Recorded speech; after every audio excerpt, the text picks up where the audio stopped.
Hello, welcome to this Lit in 5 video on Othello in relation to the concept of a tragic hero in Act 1 of the play. So, if like a lot of people you're studying and writing about Othello for a closed book examination, or part closed book if it's extract based, then the quotations and the discussion and some critical points of view coming up are going to help you in compiling your quotation list to revise from.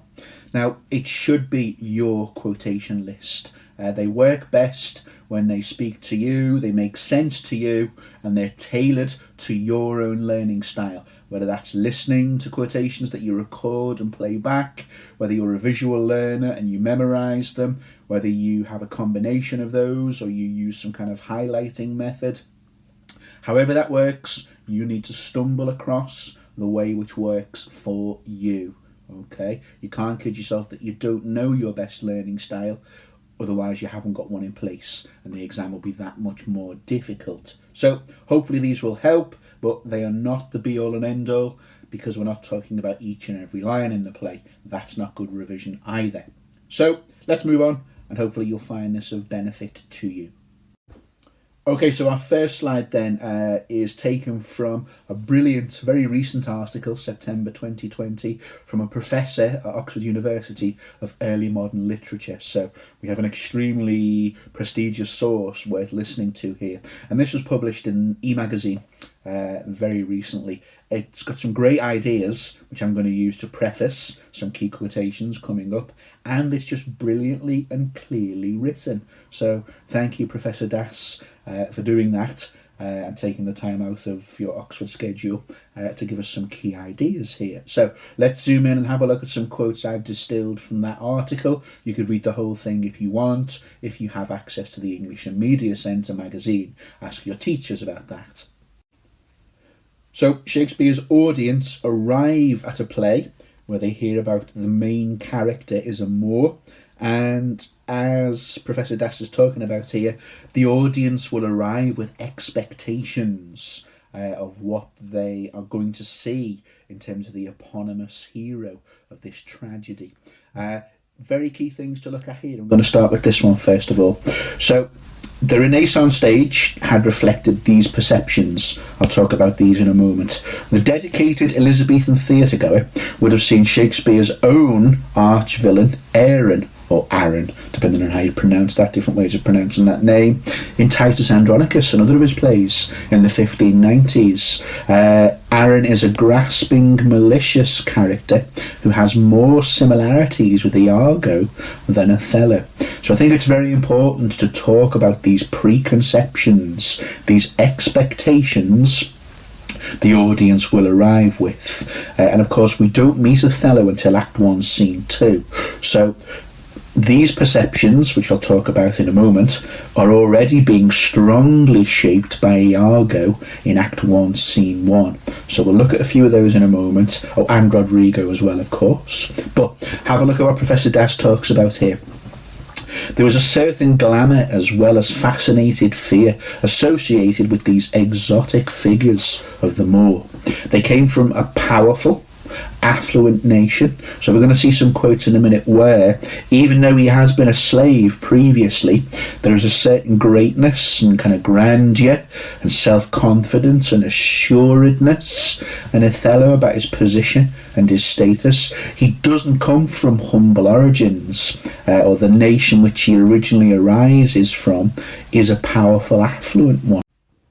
We'll see him talk in a second about how he, according to him, very hard to verify this, descends from kind of royal or powerful lineage himself. So very important to consider that about Othello. He has had his freedom taken from him. We'll show you some key quotes in a moment. But he claims he does not spring from inferior or poor or kind of servile origins. So according to Professor Das here, the expectations that the Elizabethans would arrive at the play with are these kind of things. They were non-Christians, heathens and Muslims. They, Moors, were supposed to be jealous, green-eyed monster, possessive, proud of their sexual prowess, hot-headed, obsessed with honour, interesting in terms of hubris later for us. Brave, that serves Venice very handily when there are some Turkish heathens to be crushed in battle, but brave to the point of ruthless violence. So please keep those in mind, so that when we first meet Othello, actually, as he speaks for himself in Act 1, Scene 2, we can see a lot of these being overturned and the audience being wrong-footed in terms of these expectations. So Act 1, Scene 1 is very important to us in terms of confirming, at first, these expectations of amour, and we have the characters of Rodrigo and Iago to do this. So just a quick whistle-stop tour around these. We can see Rodrigo here with this kind of racial slur. What a full fortune. How lucky does the thick lips owe if he can carry it thus? So the idea of being wedded to Desdemona is extremely good fortune for Othello, with the idea being here from Rodrigo that he doesn't deserve it, Othello doesn't. Iago over here he is with this kind of moral panic and using these kind of racist terms to terrify Brabantio in terms of what's currently happening with his possession, his daughter. So we have this very coarse language, this animalistic language. An old black ram is tupping your white ewe. Association with blackamoors or Moors or the colour black in terms of racial identity, horribly, but it is true, would have been associated with the devil around this time, because they are other, they are different, they are not white, they are not Western. And so we have that animal imagery here. Contextually, please refer that to the idea of the great chain of being, the idea that non-white people are lower than kind of mankind or Christian men, and more akin or closer to animals and beasts in terms of not being able to control their passions and being ruled by their passions. You also have the idea here, the devil will make a grandsire of you. So the panic and the fear that Othello, Iago, is trying to instill in Brabantio is the idea of something called miscegenation, interbreeding between species. Okay, so the idea of a supposedly pure Christian Venetian bloodline is in jeopardy here. It's going to be polluted and soiled because of interbreeding within species, intermixing between different races. But yes, also within different species, when you take this horrible, disgusting, racist idea of Othello being less than a man. Okay, so let's just pause there for a second and consider what this means in terms of Othello as a tragic hero. So Shakespeare's original contemporary at the time audience are fully entitled to be puzzled here and wrong-footed. How is this character, who they've yet to meet, worthy of the status in a play of a tragedy, befitting a tragic hero? Again, think back to Aaron in Titus Andronicus. Think of this kind of racist preoccupations and stereotypes at the time.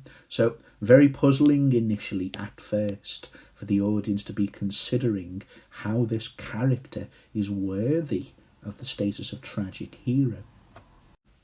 More examples here in the bottom right hand corner. Apologies, this is kind of outside the box, of that animal imagery on the great chain of being, this idea of miscegenation.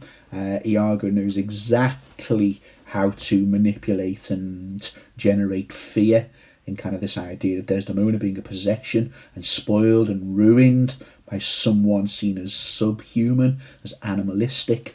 So we come to do you service, and if you think we are ruffians, I'll come to the irony of that in a moment, you'll have your daughter covered, more kind of coarse sexual language, with a Barbary horse. You'll have your nephews neigh to you, your coursers for cousins, and genets for Germans. Brilliant writing by Shakespeare with that alliteration, but fantastic in the character of Iago for manipulating and engendering that kind of fear along racist lines.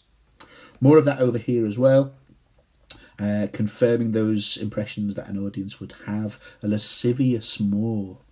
Okay, so the idea that Das spoke about earlier, that Moors were supposedly unable to master and control their passions, the gross clasps something predatorial there, and you could pick up on that in terms of slave imagery as well. The gross clasps, a clasp is some kind of restraint or manacle, so we're going to see that associated with Othello later, but that's absolutely playing to the stereotypes and the preconceptions that an Elizabethan audience would have towards Othello as a Moor, not befitting a tragic hero at this stage until Shakespeare has him present himself on stage. Okay, so it's very early to make this point now, and you will need proof from elsewhere in the play and later in the play. I will try my best to flag that up in later videos and quotations, but I already want you to see, or how Shakespeare will later, structurally, start to invert these ideas. Okay, so if we've got the idea that Venice and Venetian citizens are supposedly civilized and Christian and superior, whereas on the other side of that, the Moor is associated with animalistic passion, violence, uncivilized, unchristian behaviour, then Shakespeare's already starting to lay the seeds to invert that in the play. So look at this quote. There's Brabantio just being woken up by all the shouting and these kind of threats. What tellest thou me of robbing? This is Venice. My house is not a grange, an open field for people to be picking and stealing things from. Now, look at the sort of arrogant assumption here in this quote, okay? Why are you talking about theft? This is Venice. So the very arrogant assumption that we're the height of civility, we are Christian people of virtue. Theft and thieving doesn't happen here.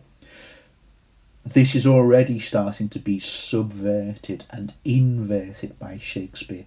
Venice, not least from the character whose name I'm circling now, is going to be absolutely associated with corruption and vice. Okay, remember in tragedy you can usually take a line and write the word vice on one side and virtue on the other, and it's pretty clear most of the time which characters you can place on the side of virtue: Desdemona, loyalty, honesty, etc. And on the other end of that spectrum, the other side of that line, vice. In fact, your antagonist comes from medieval tragedies where there's a vice figure, usually associated with the 7 deadly sins. Iago absolutely encapsulates that. So there are some key quotations in terms of expectations of Othello before Shakespeare has him appear on the stage, and then we can start to see how and if he is worthy, in this kind of wrong footing stance, or this wrong footing manoeuvre, of the title of tragic hero. So back to the brilliant writing of Professor Das and the brilliant article she's written. So we've spoken about the audience and their expectations of Othello the Moor, or you might just even say the Moor, because we're not really given or using his name in the play until quite later on. But here's where we start to see some of these expectations massively overturned. And again, I keep using that word, the audience being wrong-footed. So if we zoom in close and have a look at some of the lovely commentary and analysis here. So if you just look closely at what's on screen, again, the whole article's available if you can access it. This is the key takeaway lines from me. So from his very first appearance, Othello, it is clear that he has the pedigree, both of lineage, I'll support that with the quotations in a moment, and character that every tragic hero needs. The greatness and the nobility and the power and the status of the character are absolutely on show in quotes we'll see in a moment. But it's really good to have that critical viewpoint from such a prestigious critic to support that idea that as soon as he appears, all preconceptions and kind of stereotypes are just obliterated, really. So Das notes even further here, look, Othello is supremely at ease in the company of the noblest of the country. He may be a foreigner, and that's still to do with the precariousness of his situation, But he has used that to his advantage. He has, in today's sense, made it. Don't write that in your essay. He has managed to break into the charmed circle of the lawgivers and decision makers of the land, and knows that his talents will keep him there. Now, that's not always a guarantee. There are times of peace, there are times of war, and of course, don't underestimate the true animal of this play on the chain of being, the true uncivilized black character in terms of that idea of the word being associated with the devil, Iago. The Senate's request that he should lead the Venetian forces against the impending Turkish threat confirms this. We're going to see how quickly glossed over and how quickly the Duke turns away from Brabantio's sense of being wronged. That's dismissed. Othello is accepted as the husband, and then as quick as this, we're on to the topic of, right, Othello, these Turkish people, we need to sort these lads out. And then away it goes. So that confirms Othello's status and his place and his sense of belonging, as precarious as that is, as does Desdemona's unambiguous declaration of love and loyalty. So we've got a little bit of drawn out tension in terms of, we'll see in a moment, yes, I did charm her. And there's a big dramatic pause there. Black magic, devil, kind of, unchristian sort of ways of seducing and tempting the fair white Desdemona. But Othello plays on that. And it's a more literal, down-to-earth interpretation of charmed, in the sense that I told her my stories of my travels and my tales, in a way which we'll see him presented much like a chivalric knight of old, in the sort of white Western Christian tradition of your Lancelots and Merlins and the court of Arthur and all those kinds of things. So, brilliant quotation, lovely and clear in terms of these critical viewpoints. Let's go and illustrate that with some key quotations now. Okay, so let's look at Othello's actual first lines in the play. So just prior to this, Iago has been talking about Rodrigo, his typical sort of two-faced behaviour. We've got that little not accidental reference to by Janus, the two-faced god there. So just before that, Iago's been saying, oh, that Rodrigo, he's said such terrible things about you. 9 or 10 times I'd have thought to have yerked him here under the ribs. So there's Iago pretending, well, normally I'd stab him. But look at Othello's response to that. So the idea of this kind of savage barbarian figure, he's just heard Iago, his supposed ensign, his kind of loyal flag bearer, say, I'll kill him for you. Othello, no. 'Tis better as it is. Don't kill him. So there's a line straight away refuting and challenging that misconception of the Moor as being bloodthirsty and savage. There he is. He's not bloodthirsty at all. Okay, so we're seeing a test here of Othello's sort of sense of belonging from this line from Iago. The threat of Brabantio, Desdemona's father, referring here the Magnifico. Brabantio is much beloved, and hath in his effect a voice potential as double as the Duke's. He will divorce you. Some people read that as a literal reference to the marriage of Othello and Desdemona. Some other interpretations see that as separate you from your title and your military status. It's up to you which one you want to go with. But look here. Or put upon you what restraint, keyword, and grievance the law, with all his might to enforce it on, will give him cable. All right. So we're starting to see this test of the precariousness of Othello's sort of sense of belonging and his value here to Venetian society. Now, I want to highlight the word restraint here to link this to a later quote, which we're going to look at now and just move across here. So we'll bring this over and just put that on top for the minute. So this is Othello talking about his wooing and his courtship of Desdemona and his past. So you have here, look, the key reference to his enslaved status once upon a time. So he'd been taken by the insolent foe and sold to slavery. Of my redemption, freedom by being paid or bought, thence and my traveller's history, etc., etc. Okay, so I want to kind of link to this quote, but flag up earlier instances of anything which talks about Othello's enslaved or enthralled position. So he will put upon you what restraint. So we're already seeing that idea of Othello as not quite belonging or not having quite full acceptance, despite what he might do for the country in terms of his soldiering and his fighting on behalf of Venice. He never quite fully enjoys that sense of belonging, which gives a sense of difficulty and a problem to his status as a genuine tragic hero. So next up is Othello's extremely interesting response to all of this. Okay, now you might hear opportunities for hubris here, coupled with a bit of naivety.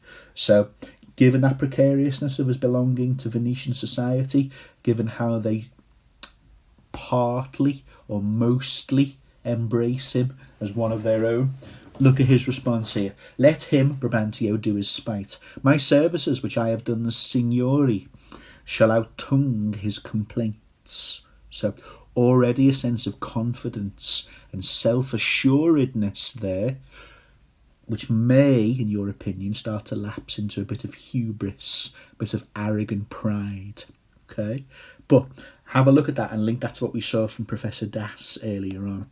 So Othello claims to be of noble lineage himself. So look, I fetch my life and being from men of royal siege or rank, from royal status, and my demerits, just means merits, get rid of D, may speak unbonneted to as proud a fortune as this that I have reached.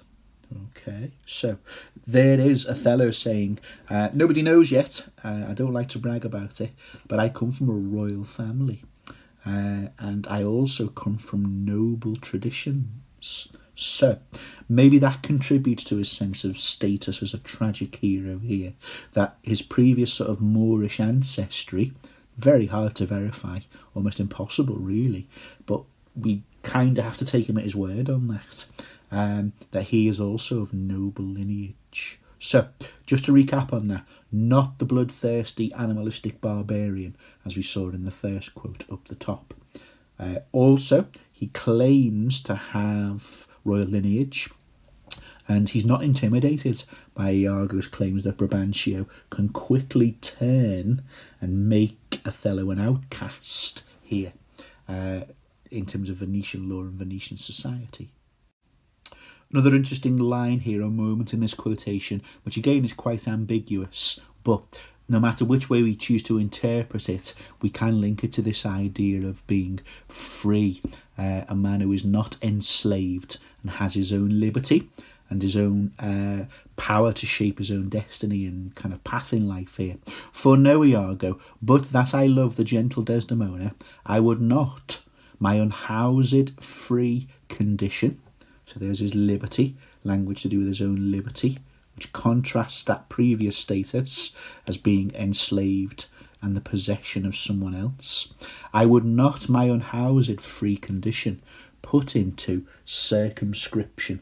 So to circumscribe something is to try and shorten it and limit it and confine it. Well, there's the word confine there, okay? So there's a proper affirmation of his love of Desdemona.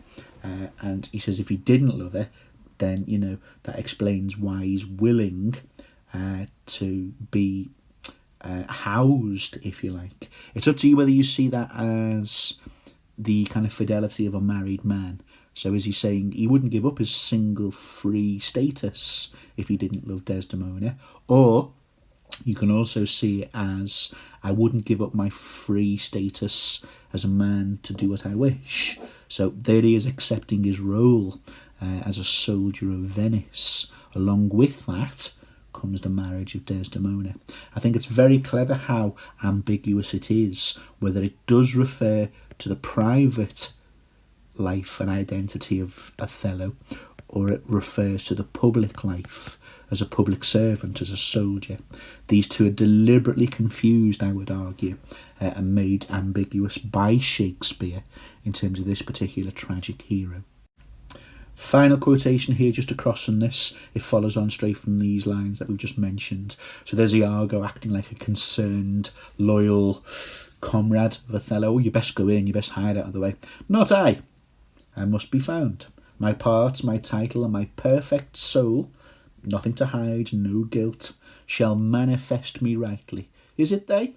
So look at the kind of nonchalance and the calm he has about that. Nothing to hide, trusts in his own sort of virtue here, and that will see him assessed or judged correctly. Okay, so I wouldn't say that's arrogance yet.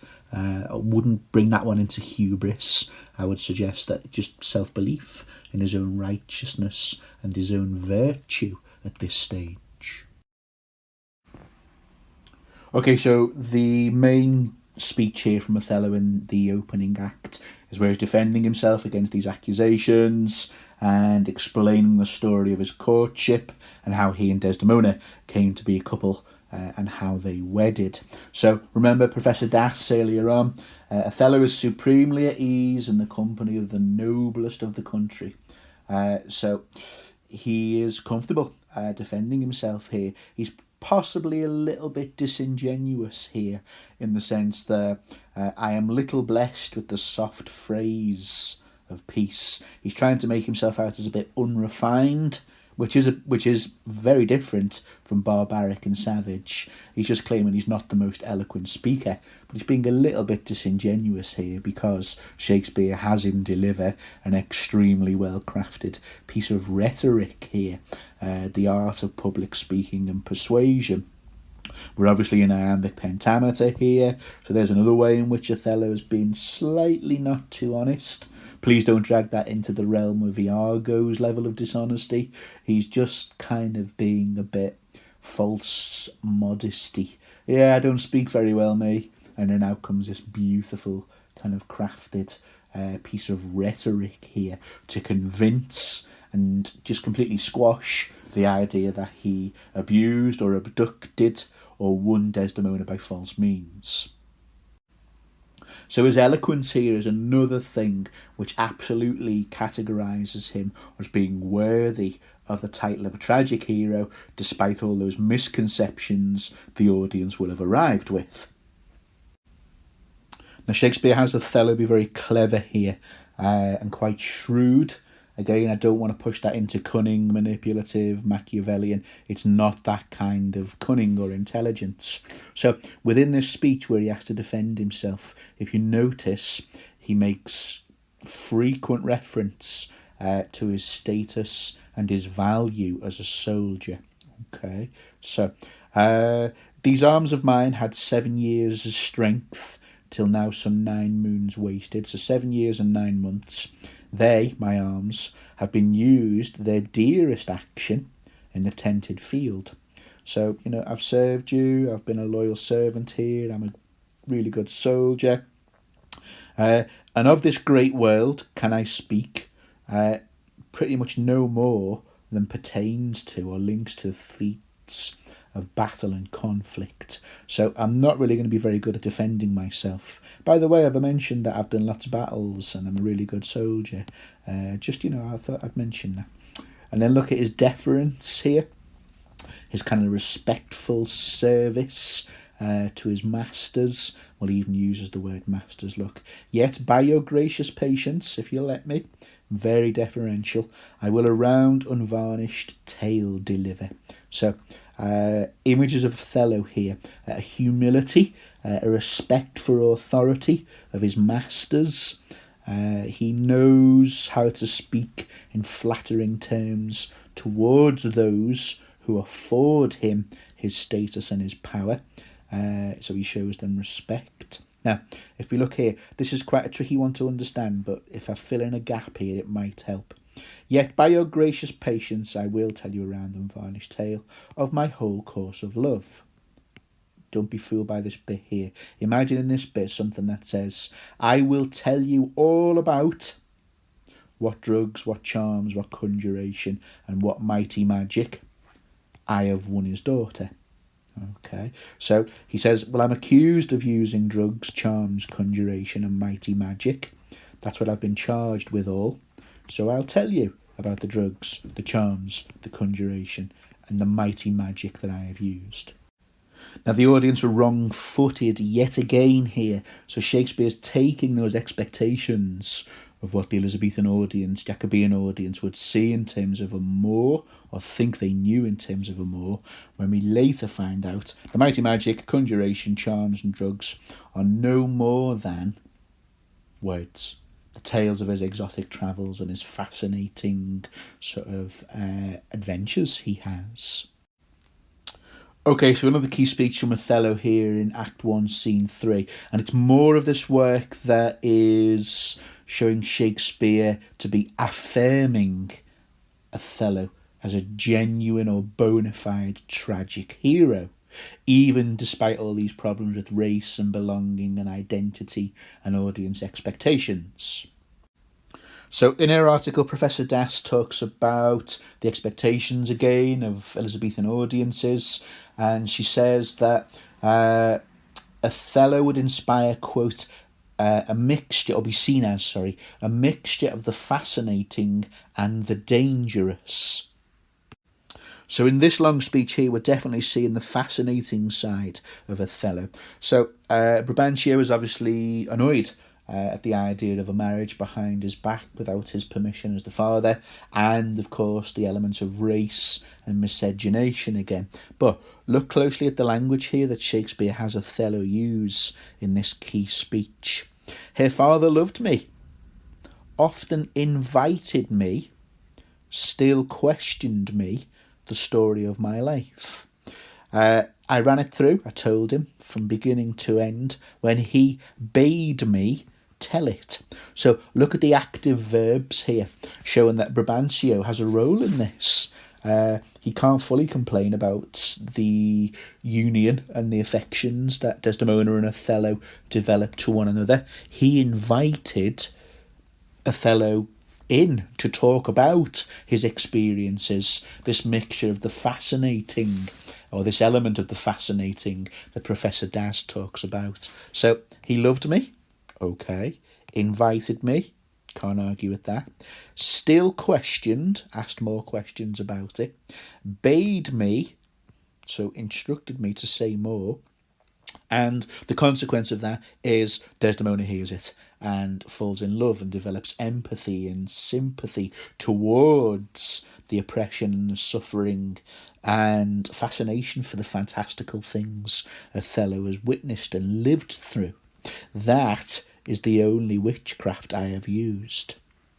Okay, so there's an anticlimactic sort of moment, really, a moment of bathos, bathos, in terms of, well, here's the witchcraft that I've been charged with. I just told her about my life and she grew to love me. So another sort of stereotype being overturned.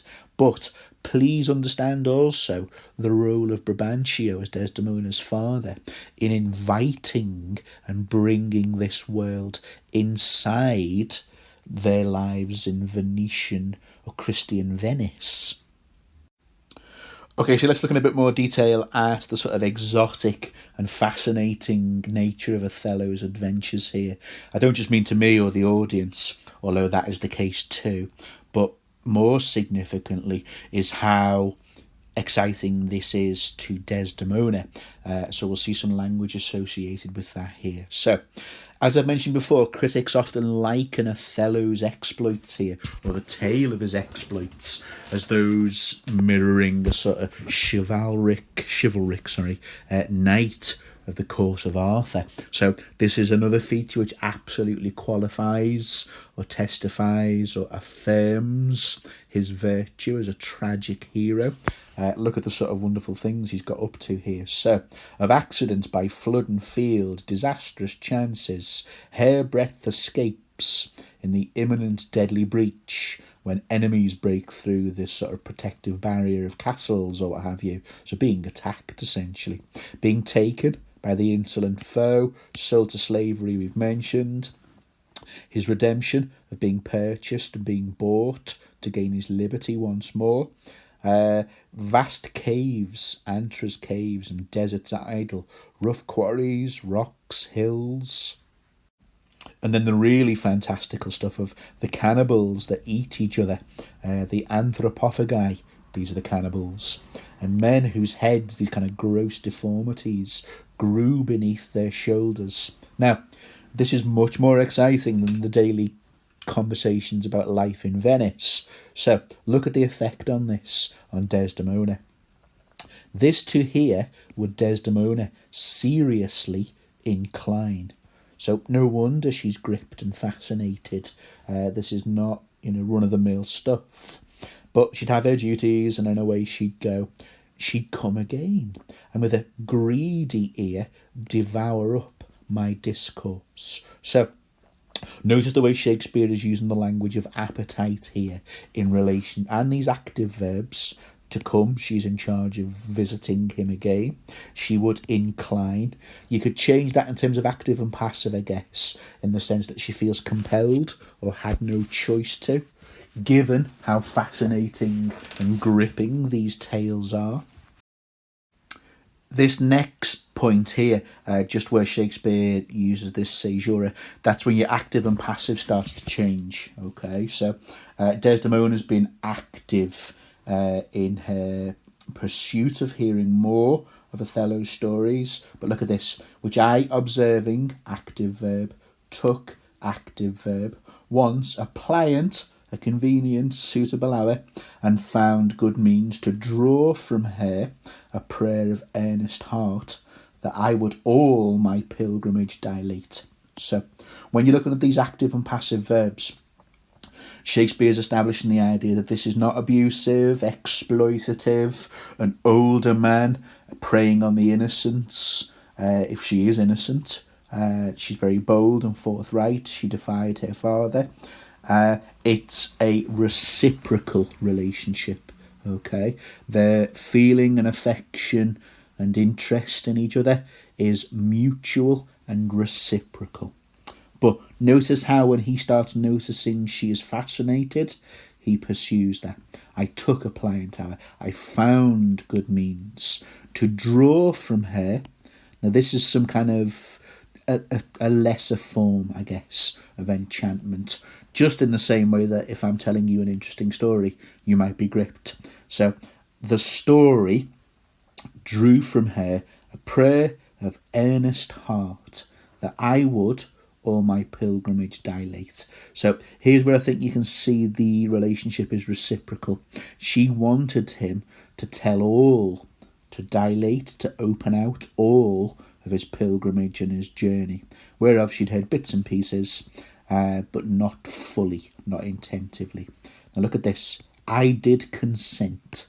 That's very important in terms of challenging that idea that there's abuse here, okay, or some kind of exploitation of innocence. But look at these. To draw from her a prayer, and often did beguile her, beguile meaning kind of teasing out of her or drawing from her. It can have sort of negative connotations in terms of cheating as well, but I don't think that's at work here. Just in the same way, if you watched a moving film, it would beguile you of your tears, possibly, maybe. When I did speak of some distressful stroke that my youth suffered, she, look at the active verbs again, she gave me for my pains a world of sighs. She swore in faith. 'Twas strange, 'twas going beyond strange. So there's that fascinating again. It's stranger than strange. 'Twas pitiful, 'twas wondrous pitiful. So we're getting someone who's very enamoured and taken with Othello here. But I repeat, it is mutual, it is reciprocal. Further proof it's reciprocal, look at this. She loved me for the dangers I had passed, and I loved her that she did pity them. So you got this kind of rhetorical sentence structure here. Shakespeare has Othello be very rhetorical and eloquent yet again to supply the proof that this has been a reciprocal relationship and nothing exploitative. Here comes the lady, let her witness it. So he allows his wife to speak for herself. I just thought we'd have a little look at this quotation over here as well. So this is the Duke rebuking or challenging Brabantio a little bit here, and obviously siding with Othello. I think this tale, Othello's fantastical tales, would win my daughter too. Good Brabantio, take up this mangled matter at the best. Men do their broken weapons rather use than their bare hands. Okay, that's very important in terms of the acceptance and place and status of Othello. Yep, this tale would win my daughter over too. So the Duke is seeing beyond race and certainly expectations and stereotypes. The Duke, for the moment, is seeing Othello the man and the victim, okay, and is also capable of empathy here. So his status is absolutely confirmed now as a worthy tragic hero, typical of a tragedy. Just to end this slide then, that speech by the Duke, that little moment by the Duke there, absolutely affirms Othello as a character of virtue and nobility. Now, once that has been established with regard to the supposed abduction and illicit marriage between Othello and Desdemona, once that has been cleared and the Duke is satisfied of Othello, his nobility and his status, matters quickly turn straight to the public issue of war with the Turks. Now the question marks over Othello's nobility and his virtues have been removed. The Duke quickly turns on to this. So look, the Turk with a most mighty preparation makes for Cyprus. Othello, the fortitude of the place is best known to you. And although there's Montanto, who's a pretty decent substitute, you're the best. Okay, throws a more safer voice on you. So we're reminded of Othello's importance and status here again. If you recall that quote I flashed up earlier from Iago in Act 1, Scene 1, another of his fathom ability, they, Venice, have none. So Othello's pretty irreplaceable as a soldier. He is peerless. So Montanto's half decent, but he's not Othello. So there's his worth and value and his place and identity being reaffirmed here in this moment. Quick shout out to the verb slubber, to ruin or spoil. It's not used enough in everyday language anymore, so bring it back. Then onto this fantastic speech here in pretty much iambic pentameter. A few little deviations and extra syllables here and there, but we won't fall out over that. Now, this is Othello arguably. When we talk about tragic arc, then there's two good terms to bring in.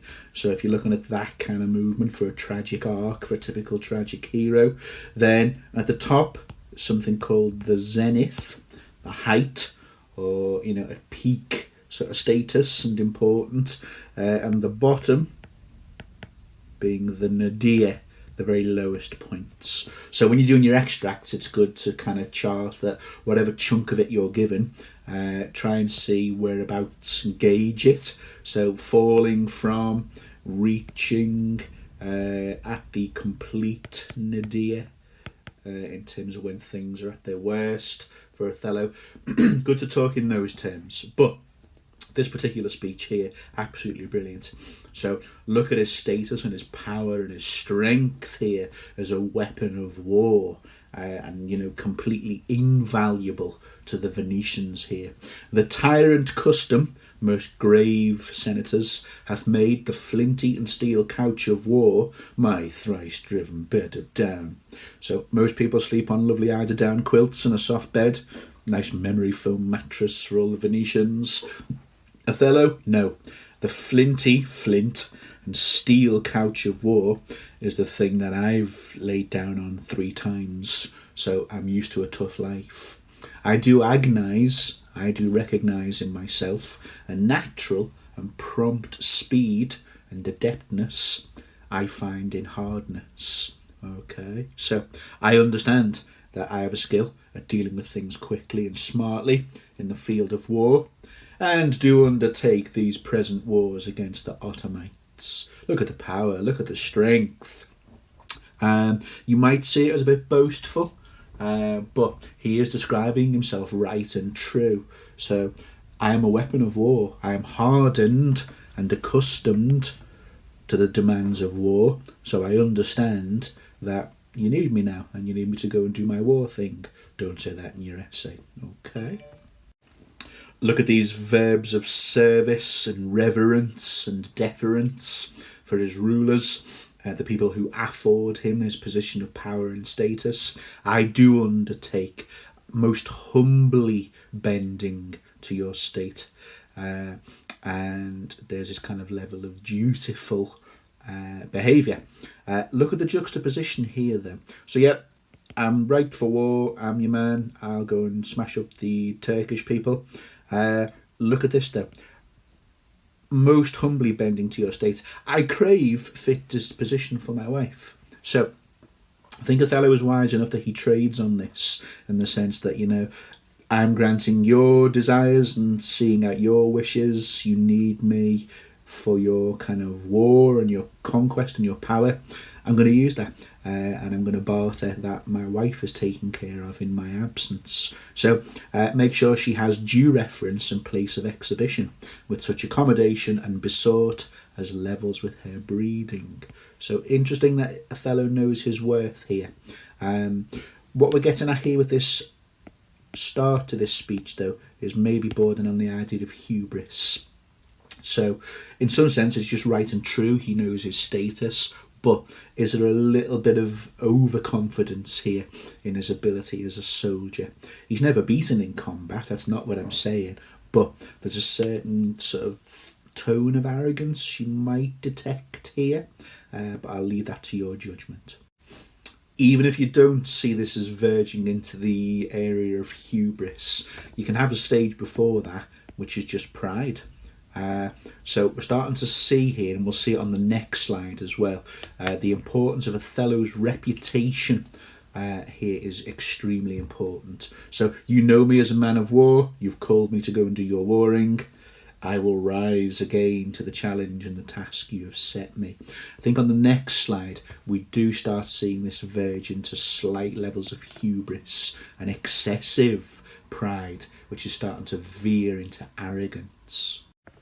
Okay, so before we go into details of hubris and pride here, the key word in this quotation is this, and it ends the speech here: my estimation.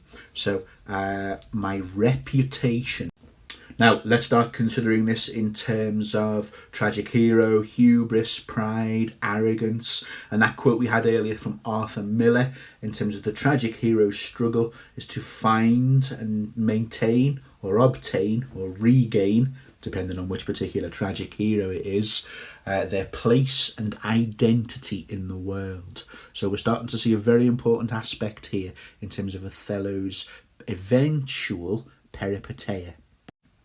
Just before we get to that, though, let's back up to the start of the speech. Vouch with me, heaven, I therefore beg it not, to please the palate of my appetite. So there's another of those stereotypes being overturned. The lascivious Moor, which is what Rodrigo said earlier, and some of the expectations that Professor Das raised of an Elizabethan audience, a lascivious sort of sexual creature unable to control appetites. So he's not requesting Desdemona to come with him to satisfy his sexual urges. Don't forget, he is a recently married man, so the custom is they're entitled to have their wedding evening, if you understand. But there's that stereotype being overturned, and nor to comply with the heat the young affects. So he's well aware that, you know, he's old. He's distancing himself from these kind of stereotypes of being ruled by passions, but to be free and bounteous to her mind. So he wants his wife to have her liberty. And heaven defend. Now, here's where we turn on to matters of reputation or estimation. Heaven defend your good souls, that you think I will, your serious and great business, public affairs, war, battle, scant when she is with me. So his masculinity and his male reputation as a warrior here, and a public servant, a soldier, is very much on his mind here. So we're into areas of pride and vanity.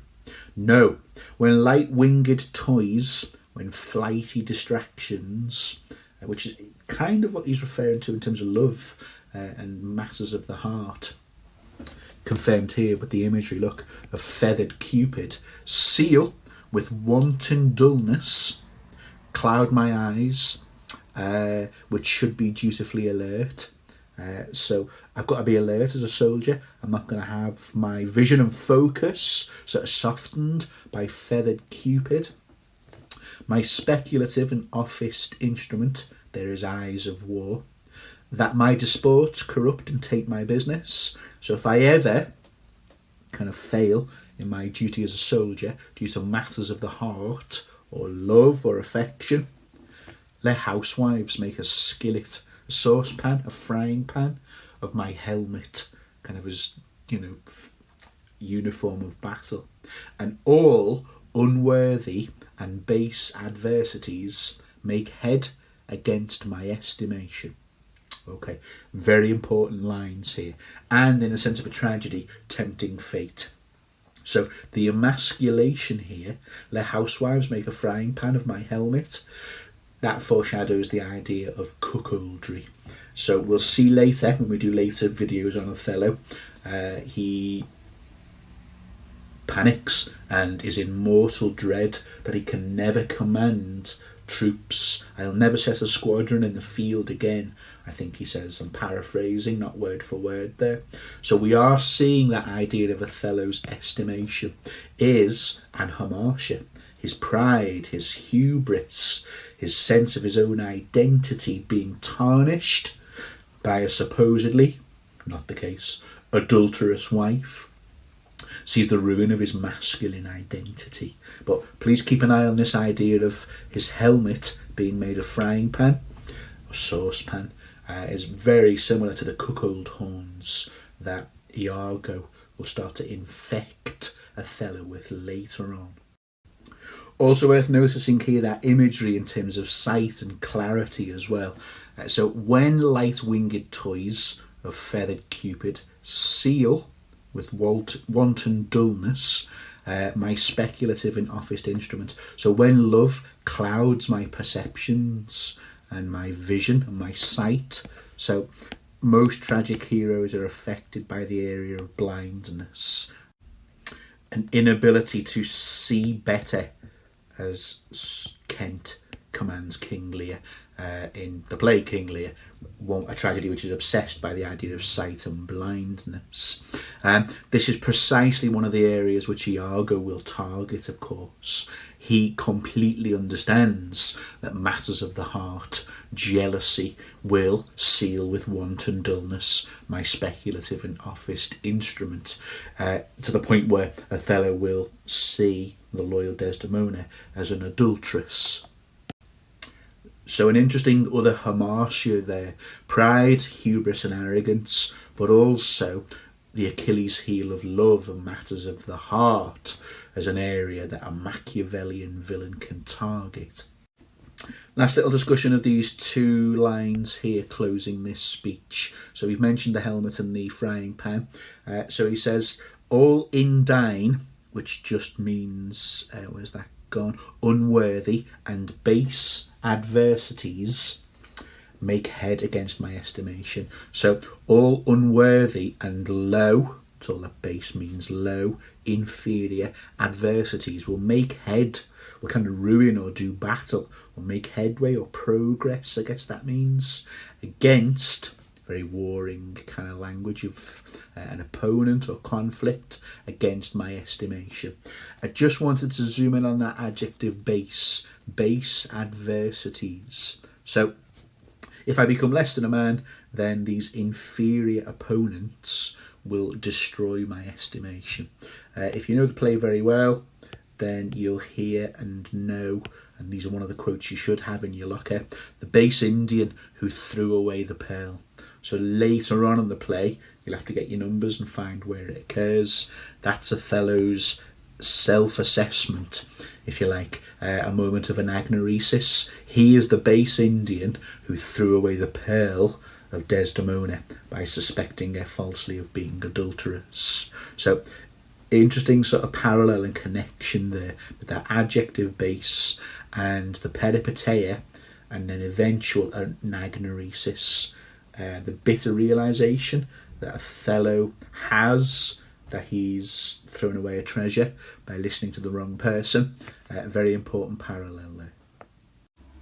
And finally on this video, important closing lines here from the Duke. So let it be so, good night to everyone.